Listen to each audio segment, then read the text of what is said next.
I do believe that the Bible gives two clear-cut grounds where divorce is possible. Never mandated, but it's possible. And those are the classic grounds of adultery and desertion by the unbeliever.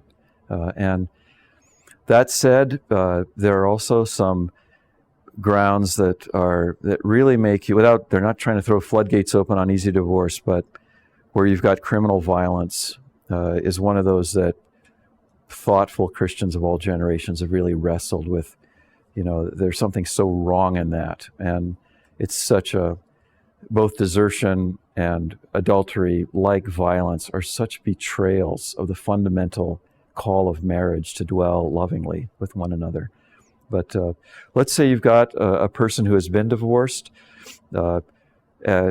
within, as a church, processes that, seeks to help that man or woman. The first thing that I think that's going to be on the table is, was it a biblical or unbiblical divorce? Was it just for convenience? Was it groundless or irreconcilable differences, which is kind of a catch-all just means we didn't get along?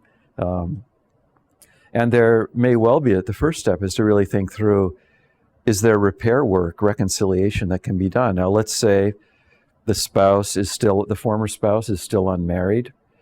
It really does open up the possibility of a humble, patient process of seeking to at least explore whether reconciliation is possible.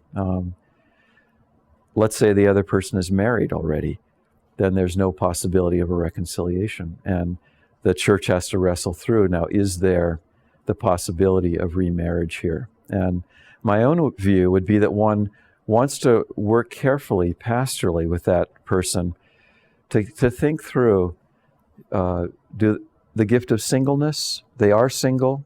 The Bible never makes the gift of singleness some magic thing. It's, if you are single, you at this point have the gift of singleness, and it's worth seriously thinking through the advantages of singleness.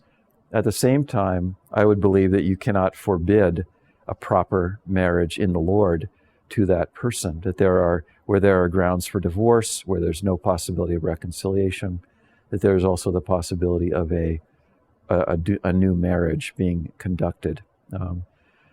You notice in my answer that I put a huge place for the body of Christ. This is not one of those decisions to try just figure out in a vacuum and to try just figure out as though it's only a matter of what's right, what's wrong, or what am I allowed to do, what am I not allowed to do. It's one of those where pastoral process, and let's really walk through this slowly, is extremely important. Slightly different question. This is like pre-divorce, but even if where a couple is contemplating divorce, even where there's been serious betrayal, say with adultery, there too, the role of the church is to slow down the process and not just say, we want to do more than just adjudicate, do you have grounds?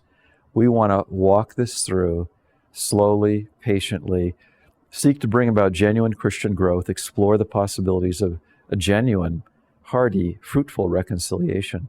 And let's leave you might say, the more casuistic judgment call question for later.